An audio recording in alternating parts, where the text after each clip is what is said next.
Muy agradecido también la oportunidad de compartir la carta a primera a los Corintios. Y cuando estaba pensando en el capítulo 2, que es el que vamos a estar leyendo en un momento, no sé cuántos acá, quizás en Cuba, bueno, en Cuba he llegado un poco, pero acá en los Estados Unidos no sé cuántos han estado familiarizados con esta aplicación que se llama ChatGPT. Es una aplicación, bueno, quizás algunos no, pero yo lo voy a explicar de alguna manera breve. Quizás los más jóvenes conocemos un poco de eso.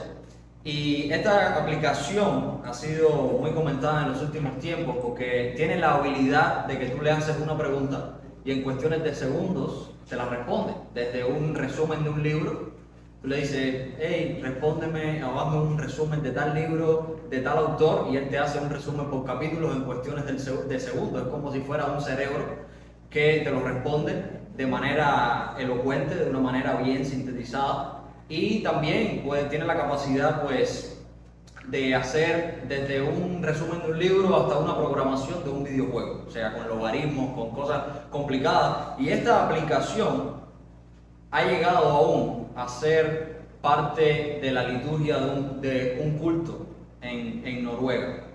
Y esta aplicación ha sustituido a un pastor o una persona que va a proclamar la palabra por simplemente un avatar o un robot que puede predicar la palabra, que puede tener un diálogo, y las personas se reúnen a tener esta reunión, ¿no? Este culto. Según algunos que experimentaron tuvieron esa vivencia de ver un bot predicarles, afirman que esto puede llegar a ser un avance para las iglesias, siendo más modernas y siendo más llamativas a las personas. Y a este punto realmente, hermanos, es a que ha llegado la sabiduría del hombre, buscando una vez más en la filosofía, en la lógica, en la ciencia, pero menos apegados a la realidad bíblica. Quizás esta tecnología se ha usado ahora y parece ser inofensiva, pero a través de los años la iglesia ha sido atacada por el liberalismo, por el pragmatismo, por sustituir la cruz de Cristo, por sustituir el mensaje predicado a través del Espíritu Santo, y muchos han puesto su confianza en esas cosas antes que en Dios. Evidentemente esto es lo que estaba pasando y han estado estudiando la carta a los Corintios, y precisamente esto es lo que estaba siendo atacada la iglesia a los Corintios cuando Pablo escribe su primera carta. Y es por eso que yo les invito a leer, vamos a leer juntos primero a los Corintios capítulo 2, todo el capítulo 2, un poco extenso, pero vamos a tratar de leerlo. Yo voy a estar leyendo la nueva versión de las Américas. Y dice la palabra del Señor, primero a los Corintios capítulo 2, por eso cuando fui a ustedes, hermanos, proclamándoles el testimonio de Dios, no fui con superioridad de palabras o de sabiduría, porque nada me propuse saber entre ustedes excepto a Jesucristo y este crucificado. Estuve entre ustedes con sabiduría, con debilidad, con temor y con mucho temblor, y mi mensaje y mi predicación no fueron con palabras persuasivas de sabiduría, sino con demostración del Espíritu y de poder, para que la fe de ustedes no descanse en la sabiduría de los hombres, sino en el poder de Dios. Sin embargo, hablamos sabiduría entre los que han alcanzado madurez, pero una sabiduría no de este siglo, ni de los gobernantes de este siglo, que van desapareciendo, sino que hablamos sabiduría de Dios en misterio, la sabiduría oculta que desde antes de los siglos Dios predestinó para nuestra gloria.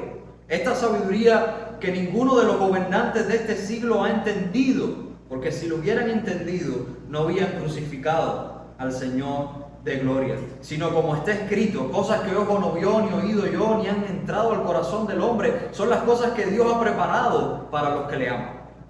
Pero Dios nos las reveló por medio del Espíritu, porque el Espíritu todo lo escudriña en la profundidad, aún las profundidades de Dios. Porque entre los hombres, ¿quién conoce los pensamientos de un hombre, sino el espíritu del hombre que está en él? Asimismo, nadie conoce los pensamientos de Dios, sino el Espíritu de Dios que está en él, sino el Espíritu de Dios. Y nosotros hemos recibido no el espíritu del mundo, sino el Espíritu que viene de Dios, para que conozcamos lo que Dios nos ha dado gratuitamente.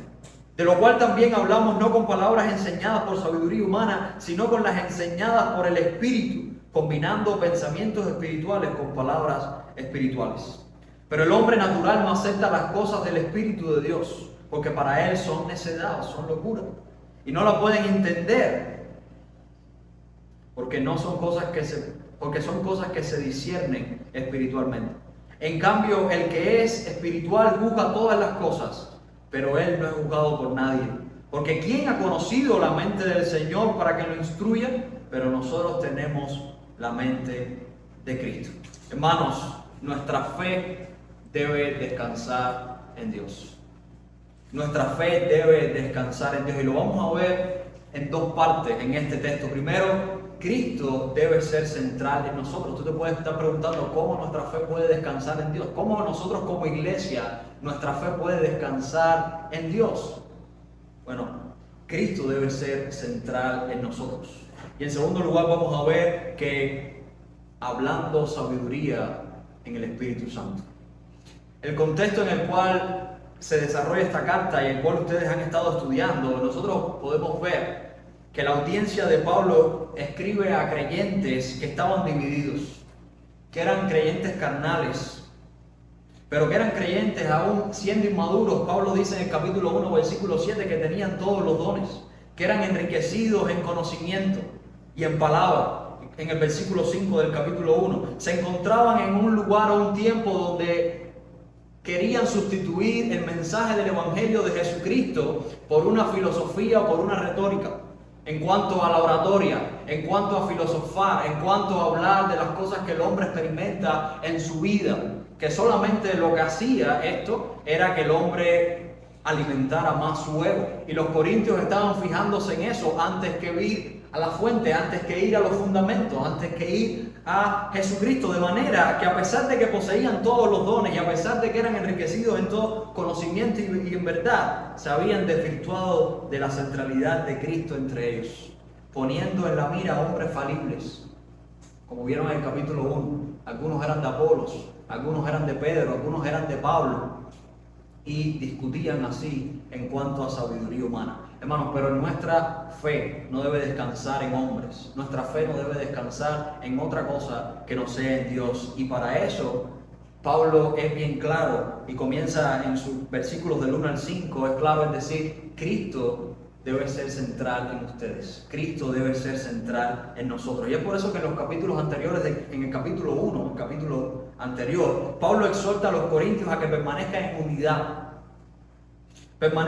Comienza además su argumento en que Dios usó a hombres débiles, como dice en el capítulo 1. Ustedes vieron quizás el domingo pasado, hombres sin letra, hombres que eran vil a ojos del mundo, hombres que no eran ni siquiera estudiados, hombres que eran considerados necios, eran considerados menospreciados. Pablo dice que Dios usó la necedad de la predicación, en este mismo del capítulo 1, usó la necedad de la predicación para mostrar los misterios que se esconden detrás del Evangelio de Cristo. Por eso dice el versículo 18 del capítulo 1 que la palabra de la cruz es poder de Dios. Por eso Cristo, dice en el versículo 24, es poder de Dios y es sabiduría de Dios. Pablo está diciendo: si ustedes quieren buscar la verdadera sabiduría, deben buscarla en Cristo. Él es, por eso él termina el versículo 31 en que aquel que se gloría, ¿en quién debe gloriarse? En el Señor, en Jesucristo. Y esto nos ayuda a entender, hermanos, que Pablo afirma que la locura de la predicación es la verdadera sabiduría. Lo que parece necedad para el mundo y es poder de Dios. El hecho de que Dios, en el capítulo 3, en posterior, dice que nosotros sembramos, dice Pablo, pero Dios es el que da el crecimiento. No es ningún hombre, es Dios quien da el crecimiento. Pablo por eso comienza el versículo 1, por lo anterior que hemos visto. Yo fui a ustedes, fui proclamándole el testimonio de Dios, no con superioridad de palabras y con sabiduría. Pablo predicó el Evangelio de Jesucristo a los corintios, no con superioridad de palabras o de sabiduría humana. Pablo no tuvo otro objetivo, sino de predicar la cruz de Cristo. Y es interesante porque cuando tú te pones a pensar en quién era Pablo, posiblemente Pablo era el único que podía hablar con sabiduría humana. Posiblemente Pablo era el único que estaba preparado y de hecho era el que se paró en el Areópago a hablar con los griegos. Pablo tenía un intelecto increíble. Pablo estaba intelectualmente preparado para discutir de filosofía con cualquiera de los hombres que quisieran discutir filosofía. O pudiera hacer uso de la retórica de la manera que él estimara conveniente. Sin embargo, vemos un hombre preparado, un hombre capacitado, con capacidades humanas, valga la redundancia, para decir: yo fui a ustedes. Dice el versículo 3, estuve entre ustedes con debilidad y con temor y con temblor. Y no me propuse nada conocer entre ustedes que no sea a Cristo y a este crucificado. Hermanos,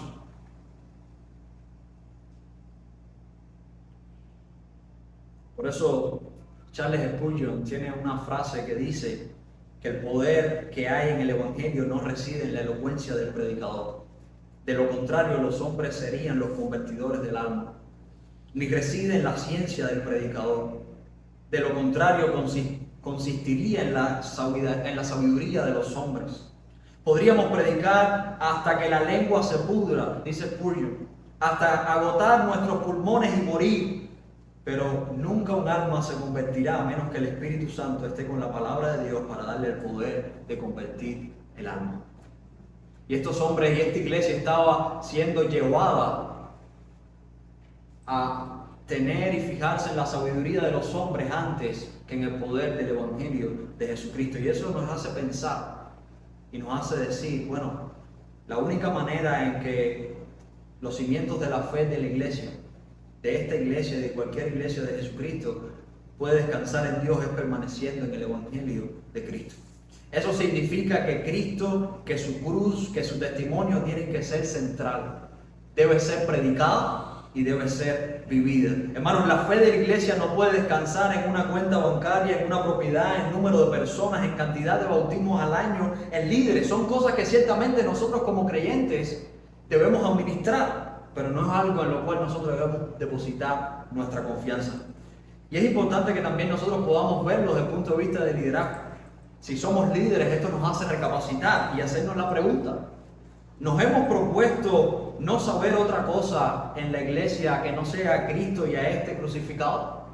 Déjame decirte que Dios te ha dado la responsabilidad de ser un administrador de su reino, no para que uses el pragmatismo de este mundo, no para darle una charla a la gente de cómo vivir sin el estrés.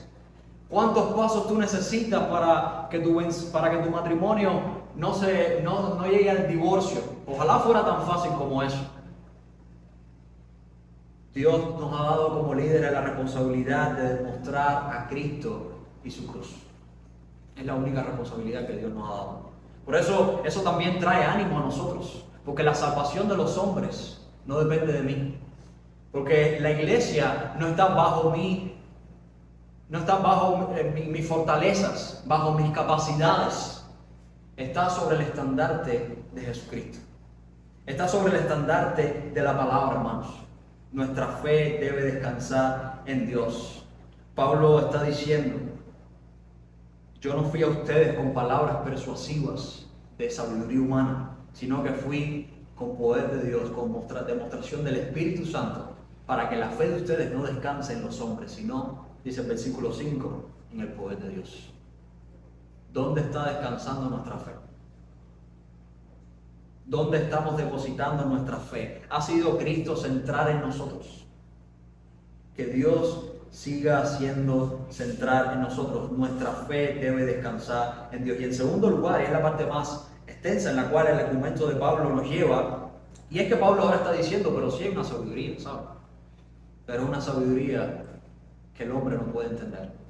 Por eso dice el versículo 6, sin embargo hablamos sabiduría entre los que han alcanzado madurez, pero una sabiduría no de este siglo, ni de los gobernantes de este siglo que van desapareciendo. Mientras los gobernantes de este siglo desaparecen y la sabiduría de ellos desaparece, hay una sabiduría que permanece para siempre. Después de Pablo dirigirse en el pasado, cuando fue a ellos, él les dice: yo fui a ustedes no con sabiduría humana, sino con el poder de Dios, y no teniendo otra cosa en la mente que no sea Cristo crucificado. Ahora, en este momento, nosotros hablamos sabiduría a aquellos que tenemos madurez, y les presentó el Evangelio. Ahora eleva un argumento para explicar cuál es la verdadera sabiduría, porque nosotros nos podemos preguntar, bueno, ¿cuál es la verdadera sabiduría? Si no es la que dan los hombres, si no es aquella que el hombre tiene como sabiduría y que para Dios es necedad, bueno, ¿cuál es la verdadera sabiduría? Pablo explica. Pablo está afirmando que mientras el mundo y los gobernantes de este siglo no entienden la sabiduría de Dios, los que hemos alcanzado madurez, los creyentes hablamos la sabiduría oculta. Dice Pablo, la predestinada, la cual predestinó, versículo 7, para nuestra gloria. La sabiduría que hablamos, meditamos y perseveramos es la que rechazaron los judíos y los romanos cuando la crucificaron. Por eso Pablo dice en el versículo 8, esta sabiduría que ninguno de los gobernantes de este siglo ha entendido, porque si lo hubiesen entendido, no habrían crucificado al Señor de gloria. Estuvimos leyendo el Salmo 24. ¿Quién es este Rey de gloria? Tú puedes preguntar, tú puedes darle a un converso el Salmo 24. No va a entender quién es el Rey de gloria, no puede entender esas palabras, no puede entender esa sabiduría, pero nosotros sí entendemos cuál es la verdadera sabiduría. Nosotros podemos responder esa pregunta. Jesucristo es el Rey de la gloria. Por eso ellos le crucificaron, porque no vieron al Rey de la gloria. Y por eso Pablo está argumentando este pasaje con el versículo 9, que es con Isaías capítulo 64, donde dice, cosas que ojo no vio, ni oído oyó, ni han elevado al corazón del hombre, son las cosas que Dios ha preparado para los que le aman. Versículo 60, Isaías capítulo 64, 4, se los voy a leer. Dice, desde la antigüedad no había escuchado ni dado oídos, ni el ojo había visto a un Dios fuera de ti obrar a favor de los que esperan en él. Y en Isaías 65 dice, pues he aquí yo creo cielo nuevo y tierra nueva, y no serán recreadas las cosas primeras, ni vendrán a la memoria. Lo que Isaías, hermanos, está diciendo ahí en su contexto, está hablando de que la salvación de Dios es singular y permanece escondida, y que el hombre no puede entender. Y que en ese momento, cuando Isaías estaba proclamando la salvación del pueblo de Israel, el pueblo de Israel no podía entender eso, porque simplemente estaban viendo las cosas que podían tener en sus ojos. Pero esos no son los caminos de Dios, los que nosotros vemos por nuestros ojos. Nuestros caminos no son los caminos de Él. Nosotros no podemos entender a menos que nos sea revelado. Por eso este capítulo de Isaías enfatiza de que el hombre es incapaz de conocer los caminos de Dios a menos que Él se lo revele. Eso es lo que está diciendo el profeta. Dios va a traer salvación, lo que ustedes no pueden entender. Pero Pablo está usando este pasaje de Isaías para decir, hoy se ha mostrado esa salvación por Cristo Jesús. Esa es la sabiduría de Dios. La que el hombre no puede entender es la que nosotros podemos entender por Cristo. Hermanos, entendamos que la sabiduría de la cruz es un mensaje de rechazo y un mensaje impopular. Es un mensaje que no va a ser entendido a menos que Dios lo revele por su beneplácito. Es un mensaje que debemos predicar. Pero si nosotros pensamos que vamos a adoptar las cosas del mundo para que el mundo se acerque a nosotros, es como una frase de Paul Washer que dice que si tú utilizas métodos carnales para acercar a la gente a la iglesia, vas a tener que seguir usando métodos carnales para retenerlos en ella. Pero cuando las personas han sido convencidas de su pecaminosidad, cuando las personas han sido convencidas de que Cristo murió por el pecador, de cuando las personas han sido convencidas de que necesitan arrepentirse y que han hallado salvación en la persona de Jesucristo, tú no necesitas retenerlo. Ellas mismas son retenidas por Dios. Esa no es nuestra labor. Nuestra labor es enseñar a Cristo. La verdadera sabiduría está basada en que Dios ha predestinado la glorificación de aquellos que han creído en el Señor de la cruz y de la gloria. No hay otra sabiduría. Al Evangelio no se le necesita añadir nada para embellecerlo. No hay nada más bello que destruye el ego humano, como que Dios ha enviado a su Hijo para morir por nosotros. No hay nada más bello que eso. No hay que embellecer más el Evangelio. El Evangelio es bello por sí mismo. Dios se ha dignado a ver al hombre pecador, enviar a su Hijo a que muera por nosotros. Esta es la sabiduría de Dios. Esa es la sabiduría que Pablo está dando. Y Pablo aún eleva aún más y termina este argumento del versículo 10 al 16, hablando de cómo se hace posible de que nosotros podamos entender esta sabiduría. Y es a través de Dios mismo. Es a través de la revelación del Espíritu Santo. Versículo 10 dice que Dios nos reveló esta sabiduría por medio de ¿quién? Versículo 10, del Espíritu. Es el Espíritu, dice Pablo, quien escudriña las profundidades de Dios. ¿Por qué nosotros podemos entender lo que en el tiempo de Isaías no se podía entender? ¿Por qué nosotros podemos entender las profundidades de Dios? No porque nosotros leemos la Biblia en un lenguaje, aunque tú puedas leer la Biblia en griego y en hebreo, a menos que el Espíritu no te revele el Evangelio de Jesucristo, tú no puedes entender lo que ahí está escondido. De hecho, se usa en el hebreo antiguo en la Universidad de Cambridge, en Oxford. La Biblia se estudia como un libro de historia, pero los que la están estudiando son inconversos. No pueden entender lo que ahí está escrito.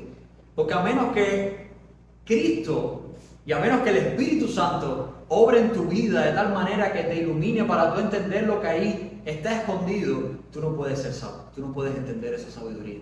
Tú lo estás leyendo como otro libro más. Por eso Pablo dice que el Espíritu es quien escudriña las profundidades de Dios. Nosotros podemos entender las profundidades de Dios porque el Espíritu mismo nos da testimonio a nosotros de que somos sus hijos, de que Él nos ha salvado, de que vamos a ser glorificados y que Él vendrá, y que Él juzgará a las naciones, y que Él vendrá y restituirá a su iglesia, y que Él salvará a su iglesia, y que Él rescatará a su iglesia, y Él hará justicia. Nosotros podemos entender la sabiduría de Dios y las profundidades de Dios. Y toma el ejemplo del hombre y te dice, ¿quién puede entender? ¿Quién te puede conocer a ti si no es tú mismo? Si no es tu propio espíritu. Nosotros sabemos cuando estamos pecando, cuando más nadie lo sabe. Nosotros sabemos cuando estamos sirviendo a alguien, cuando más nadie lo sabe. Nosotros sabemos cuando estamos sintiendo por alguien, cuando más nadie lo sabe. Porque nuestro propio espíritu nos da testimonio, nos revela nuestras propias emociones. Bueno, el Espíritu de Dios ha sido dado para que nosotros conozcamos las profundidades de Dios. Ahí es donde radica la verdadera sabiduría. Versículo 12 dice, y nosotros hemos recibido no el Espíritu del mundo, versículo 12. Dice Pablo, no solamente hemos recibido el Espíritu para conocer y ver, escudriñar las profundidades de Dios, sino que nosotros también hemos recibido no el Espíritu del mundo, sino el Espíritu que viene ¿de quién? De Dios, que procede de Dios. ¿Para qué? Para que conozcamos lo que Dios nos ha dado gratuitamente. ¿Por qué nosotros podemos perseverar en la salvación? ¿Por qué la salvación no se pierde? No porque yo soy bueno, no porque yo tengo un buen pastor, porque el pastor es carismático, porque el pastor me ama, no porque yo me crié en una familia pastoral. Yo no pierdo la salvación por eso. Yo no pierdo la salvación porque el Espíritu de Dios está en mí. Porque el Espíritu de Dios me ha sellado. Y Pablo está diciendo que nosotros podemos conocer lo que Dios nos ha dado gratuitamente, su salvación y su Espíritu, porque tenemos precisamente el Espíritu mismo de Dios. Si el Espíritu de Dios no estuviera en nosotros, entonces pudiéramos creer en una salvación que se pierde. Pero la salvación de Dios es completa. Es completa porque en nosotros está el Espíritu de Dios, quien nos da testimonio a nuestro espíritu de que somos hijos de Dios. Él es quien nos convence de juicio, es quien nos convence de pecado, es quien nos convence de justicia. Es el Espíritu de Dios. Por eso, si hay algo en lo cual nosotros debemos gloriarnos, no debe ser en nosotros, debe ser en Dios. Y Pablo dice en el versículo 13, hablamos no con palabras enseñadas por sabiduría humana, sino con ¿qué? Con las enseñadas por el Espíritu, combinando pensamientos espirituales con palabras espirituales. ¿Por qué nosotros podemos hablar palabras espirituales? ¿Por qué nosotros podemos actuar y hablar las cosas del Espíritu? ¿Por qué nosotros podamos dar el fruto del Espíritu? No por nosotros mismos, sino porque es el Espíritu mismo que habita en nosotros. Dios nos ha dado su Espíritu. Hermanos, La cruz de Cristo ha hecho posible que nosotros podamos recibir el Espíritu de Dios. De manera que podamos ser hombres espirituales que tienen la mente de Cristo. Esto hace que podamos discernir espiritualmente. Esto hace que podamos honrar a Dios, no por nuestros méritos o esfuerzos, sino porque el Espíritu nos capacita. Y por eso en Juan capítulo 14 y capítulo 16, Jesús promete el Consolador a sus discípulos. Él estará con ustedes todos los días hasta el fin. Él les enseñará todas las cosas. Él los guardará en la verdad. Son las promesas que Jesús está dando de su Espíritu. Hechos no es hechos de los apóstoles. Esos son los hechos del Espíritu Santo. Los apóstoles no podían ser encomendados a nada hasta que el Espíritu no viniera a ellos. Porque es una obra del Espíritu. La predicación de la palabra, el Evangelio de Jesucristo, es una obra del Espíritu. Por eso, hermanos, Pablo terminaría contrastando el versículo 14 y 16 a los dos tipos de hombres, el hombre carnal y el hombre espiritual. Dice, versículo 14, pero el hombre natural no acepta las cosas del Espíritu de Dios porque para él son necedad y no las puede entender, no puede entenderlas porque son cosas que se disciernen espiritualmente. En cambio, el espiritual juzga todas las cosas, pero él no es juzgado por nadie, porque ¿quién ha conocido la mente del Señor para que le instruya? Pero nosotros tenemos la mente de Cristo. Hermanos, el hombre natural, el no creyente, no acepta las cosas del Espíritu y tampoco puede, porque las considera necedad. Todas estas cosas que nosotros estamos hablando acá, para una persona que no es creyente, todo esto es locura. Todo esto es una estupidez, una pérdida de tiempo. Pudiera estar yo descansando el domingo en mi casa tranquilo y enfrentar la semana, porque usted viene acá, porque usted quiere pasar un tiempo bueno en compañía, no. Es porque usted necesita la palabra de Dios. Es porque el Espíritu nos ha revelado que nosotros debemos estar reunidos alrededor de la palabra y perseverar en el Evangelio de Cristo. Pero esto es algo que es mostrado por el Espíritu que el hombre no puede entender. El hombre no haya como necedad pasar el tiempo en lo que a él le place, en lo que a él le gusta, en diversiones, en juegos, en fiestas. Pero para esto es una pérdida de tiempo. Porque lo haya como necedad. Sin embargo, el espiritual dice, juzga todas las cosas y no puede ser juzgado por nadie. Quiero leerles un comentario de Thomas Trainer acerca de este pasaje, porque es importante lo que Pablo está hablando acá. Y vuelve a citar Isaías. Y vamos a ver por qué está citando Isaías. Thomas Trainer dice, en contexto quiere decir que los creyentes, cuando dicen que pueden evaluar todas las cosas pero no pueden ser juzgados por nadie, dice Pablo, quiere decir que los creyentes pueden evaluar y discernir asuntos espirituales. Entienden lo que es la verdadera sabiduría, especialmente cuando se centra en Cristo crucificado y resucitado. El creyente no puede ser evaluado por nadie. O sea que el creyente no es que no puede vivir la vida como le plazca y nadie le puede juzgar, sino que precisamente vive la vida como un creyente que tiene la mente de Jesucristo y no puede ser juzgado por nadie, porque vive conforme a Jesucristo. Dice, no pueden ser evaluados por nadie, o sea, el creyente no está sujeto a juicios meramente humanos. Deja que te juzguen por ser creyente, deja que se burlen por ser creyente. Tú no puedes ser juzgado por eso. Ellos van a ser juzgados por su necedad. Ellos van a ser juzgados por su necedad. Como los incrédulos no entienden las cosas del Espíritu, dice este pastor, no pueden comprender la realidad fundamental presente en la vida de los creyentes. ¿Por qué tú tienes una sola esposa? ¿Por qué tú te guardas en tu juventud para tener un matrimonio o tener un matrimonio eficaz? Eso el hombre no lo puede entender, el hombre natural no lo puede entender. ¿Por qué tú no te comportas de una manera como todo el mundo lo hace? No porque tú eres bueno, no, nosotros nos gustaría hacerlo, pero el Espíritu nos confronta y nos dice que es mejor vivir en el Espíritu de Dios. Por eso el versículo 16 dice Pablo haciendo alusión, ¿quién puede entender la mente de Dios? Dice el versículo 16, porque ¿quién ha conocido la mente del Señor para que le instruya? Este es un pasaje que está en Isaías capítulo 40, 13, donde Pablo está haciendo alusión a este pasaje. Y Isaías 40:13 dice, ¿quién guió al Espíritu del Señor o como consejero suyo le enseñó? La pregunta retórica de Isaías acá, según el contexto, es ¿quién puede entender la salvación de Dios? ¿Quién puede entender lo que Dios va a hacer con el hombre? ¿Quién puede entender hacia dónde va dirigido su espíritu? La respuesta que Isaías recibió en ese momento fue nadie. Pero Pablo está trayendo este pasaje acá para decir, esa pregunta que hizo Isaías, nosotros los creyentes que tenemos el Espíritu estamos capacitados por el Espíritu para responder. Nosotros podemos conocer la mente de Dios. Nosotros podemos decir que Dios ha enviado a su Hijo Jesucristo a morir por nosotros. Él vendrá. Él glorificará a su iglesia. Él viene a buscar a su iglesia. Por eso es lo que significa entender la mente de Dios. O sea, la pregunta retórica de Isaías, según el contexto, está bien enfocada a quién puede conocer la obra salvífica de Dios. ¿Quién puede entender lo que Dios va a hacer para salvar al hombre? Mientras le respondieron nadie.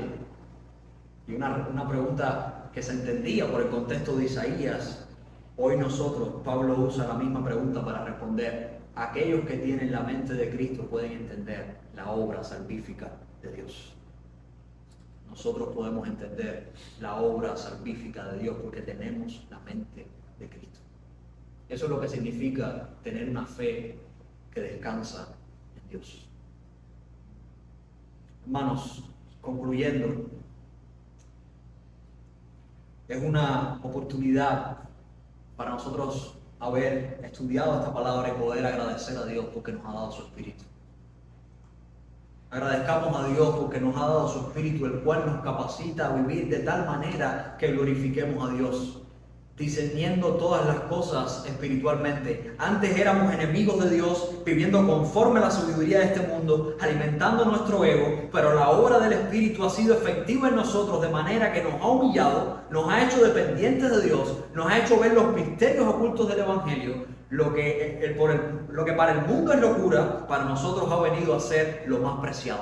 Lo que para el mundo ha sido necedad, para nosotros ha venido a ser el todo. Nos ha hecho dependientes de Dios. Nos ha hecho que hemos desechado todo lo que el mundo nos ofrece para nosotros escondernos en Dios. Para nosotros ha venido a ser el Espíritu de Dios y la sabiduría de Dios ha venido a ser baluarte y columna vertebral para la iglesia. El Espíritu ha quitado el velo de nuestros ojos para que veamos a Cristo crucificado. Ha sido la obra del Evangelio, hermano. Es un buen momento para examinarnos a nosotros mismos y preguntarnos, ¿soy un creyente maduro que tiene la mente de Cristo? ¿Hablo o actúo conforme a la sabiduría de Dios o conforme a la sabiduría humana? ¿Prefiero lo que el mundo, según la sabiduría de Dios, me puede ofrecer, o la sabiduría humana me puede ofrecer? ¿O soy un creyente que necesito volver y decir, Señor, quiero conocerte, quiero buscar de tu sabiduría? ¿O puedo discernir las cosas espiritualmente? ¿O simplemente tengo actitudes humanas, viviendo como un inconverso? Aquellas personas que nos visitan, no los conozco a todos, pero si hay alguna persona acá que nos visita, debes entender que si hasta ahora no puedes ver las cosas espiritualmente, es simplemente porque el Espíritu de Dios no está en ti. Y no hay un método humano que puedas tener en el cual puedas verlas que no sea que el Espíritu de Dios obre en ti. ¿Cómo lo puedes hacer? Debes arrepentirte de tus pecados. Debes creer en que Jesucristo vino a este mundo a morir en la cruz y que resucitó al tercer día. De no hacerlo, debes saber que te espera el juicio de Dios y el castigo eterno, porque solamente Dios va a librar a aquellos que tienen su Espíritu y que dan testimonio de Él. Queridos hermanos, quizás no estés en una iglesia donde, vuelvo y repito, la cuenta bancaria no tenga muchos dígitos. Quizás nunca tengas un local propio o muchos miembros. Quizás a los ojos del mundo seas una simple iglesia insignificante de Miami. O quizás no. Quizás sea todo lo contrario. Pero lo que debes cuidar es que la fe, o lo que debemos cuidar es que la fe de nosotros descanse en Dios. Que sus líderes prediquen a Cristo cada vez que se paren delante de este púlpito. Que no blasfemen contra el Espíritu Santo y que tengan la mente de Cristo y hablen sabiduría de Dios. Eso es lo único que Dios demanda y eso es lo único en lo cual, siendo los Corintios una iglesia perdida, una iglesia salvada que tenían todos los dones y conocimientos, y una iglesia que gozaba de muchos recursos, una iglesia que estaba perdida o que se estaba perdiendo en la sabiduría humana. Pero cuando nosotros volvemos y nos centramos en lo principal, en el Evangelio de Jesucristo, entonces podemos decir que somos una iglesia que de su fe descansa en Dios. Señor y Dios, te damos gracias por este día, gracias por la oportunidad de poder estar con mis hermanos. Gracias, Señor, porque esta iglesia tú la has instituido, tú has instituido líderes, tú has instituido pastores en esta iglesia que predican a Jesucristo. Señor, gracias por tu palabra inspirada. Señor, gracias porque nosotros podemos ver estos ejemplos en estas iglesias que estaban siendo atacadas para inmiscuirse en la sabiduría humana, Señor. Y tú, Señor, has preservado tu iglesia por medio de tu Espíritu. Tu iglesia ha sido atacada. La iglesia ha sido perseguida. Los creyentes han muerto a causa de su fe.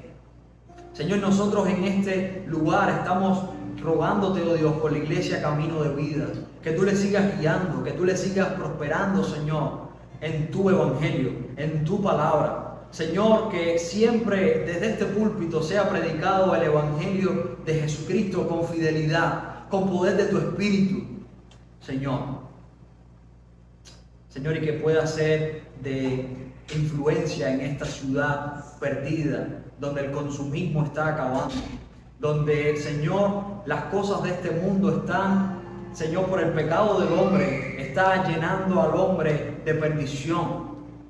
Pero he aquí tú has enviado a tu Hijo Jesucristo para traer libertad al cautivo, para hacer rico al pobre, para levantar al que es humillado, para sanar al enfermo.